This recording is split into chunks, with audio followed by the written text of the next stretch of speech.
நிறைய பேர் body spray perfume அப்படிங்கிற யூஸ் பண்ணுறதுக்கு பதிலாக சென்ட்டுங்கிற வேர்டு தான் யூஸ் பண்ணுறீங்க.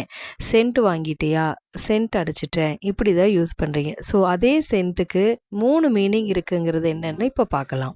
சென்ட், இதில் வந்து டி சவுண்டு வரணும். SEND, send.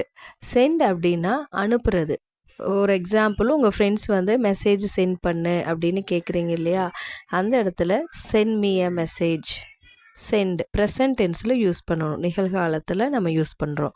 அதுவே SENT நம்ம டீ போடும்போது அது பாஸ்ட் டென்ஸாக மாறிடும். நான் அனுப்பிச்சிட்டேன், உன் ஃப்ரெண்டுகிட்ட வந்து நான் மெசேஜ் அனுப்பிச்சிட்டேன்னு சொல்லும்போது நான் message I have sent a மெசேஜ்ன்ட்டு டி போடக்கூடாது. சென்ட், SENT அப்படின்னு தான் நம்ம போடணும். I have sent a message. So சென்டுக்கும் சென்ட்டுக்கும் ஒரே லெட்டர் தான் வித்தியாசம். டி போடும்போது அது ப்ரெசன்ட் டென்ஸில் இருக்கும். SENT டி போடும்போது அது பாஸ்ட் டென்ஸில் இருக்கும்.